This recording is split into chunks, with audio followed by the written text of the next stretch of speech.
la prochaine partie de JoJo sera la dernière. Et je vais vous le prouver dans cette vidéo tout en déterminant l'identité du prochain JoJo quelques jours avant la publication du premier chapitre de la partie qui lui sera dédiée, JoJo Land.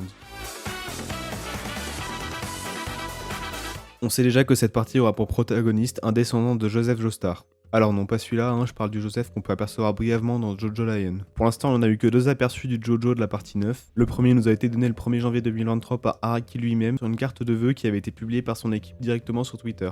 On peut y voir un profil humain dissimulé dans un dessin de lapin. Et on peut pas en déduire grand chose, sachant qu'une mèche de cheveux couvre son visage qu'on ne peut donc pas voir. La deuxième a été diffusée dans le preview de l'Ultra Jump qui sera publié en février. Cette fois-ci on voit totalement son visage, on aperçoit également un décor et tout un tas de petites notes qui accompagnent ces illustrations. Au premier abord, il est impossible de déduire le sexe du prochain protagoniste de l'œuvre d'Araki via son apparence. Parce qu'on le sait, celui-ci a l'habitude de chara-designer la majorité de ses personnages avec un style très androgyne depuis des décennies. Comme je vous l'ai dit, il y a plein de notes sur cette image, dont celle se situant juste au-dessus du visage du personnage disant « C'est l'histoire d'un garçon qui devient millionnaire sur des îles subtropicales ». Maintenant qu'on sait que c'est un garçon, on peut essayer de déduire son identité en se fiant aux parties précédentes. Déjà, on sait que la seconde timeline de l'œuvre, dont fait également partie la partie 9, se calque sur la première timeline, ce qui nous permet de procéder par élimination. Dans Steel Ball Run, le protagoniste, Johnny Joestar, est le fils de George Joestar. Celui-ci correspond donc logiquement au Jonathan de la première partie, lui aussi fils de George Joestar. On peut donc l'éliminer de notre liste de prétendants au poste de prochain JoJo de la seconde timeline.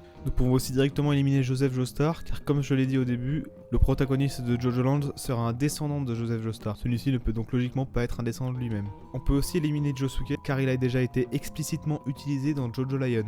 Le protagoniste de cette saison possédant le même nom et évoluant dans la même ville que le héros de Diamond is Unbreakable. Et là, vous pourriez dire qu'on fait face à un problème dans notre logique. Qu'est-ce qu'on fait de Jotaro Kujo? Si on suit le mode de réflexion que j'utilise pour éliminer chacun des potentiels JoJo, c'est lui qui aurait dû être le protagoniste de la partie 8, et non Josuke. En réalité, on pourrait dire qu'en plus d'être un miroir de la partie 1, Steel Ball Run pourrait aussi être une reproduction de la partie 3, de par le côté road movie présent dans les deux parties. Le premier débutant en Asie, passant par le Moyen-Orient et se concluant en Afrique, et le deuxième se déroulant à travers tous les États-Unis. Si on se fie à ce raisonnement un peu bancal, j'avoue, on peut écarter en partie Jotaro de la liste des identités potentielles du prochain JoJo.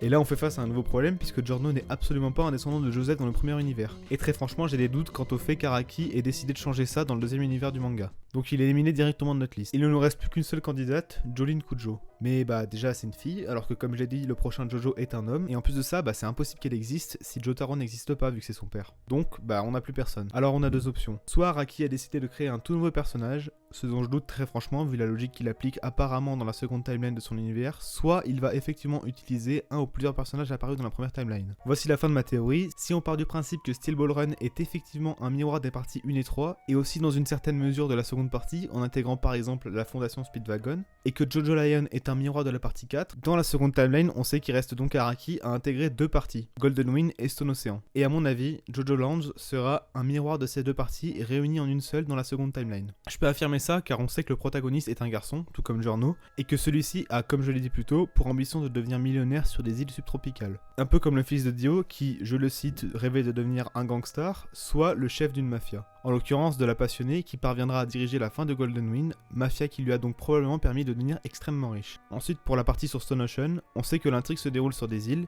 espace donc relativement restreint, tout comme la prison de Greenolphin, et pour revenir à l'illustration de tout à l'heure, on peut voir sur le côté gauche de celle-ci, notre protagoniste sur un bateau accompagné d'une personne ayant une coupe de cheveux très similaire à celle de Hermes Costello, JoJo principal de la partie 6. On peut donc en conclure que le prochain JoJo sera une espèce de fusion entre Giorno et Jolene, au masculin évidemment, même si le fait que ce soit en réalité le Jotaro du second univers reste toujours probable. De toute façon, on aura l'occasion de vérifier cette théorie un peu bancale en live le jour de la sortie du chapitre sur Twitch. Toutes les parties de la première timeline de l'œuvre auront été reproduites dans la seconde et on pourrait donc dire que la prochaine partie de JoJo sera la dernière.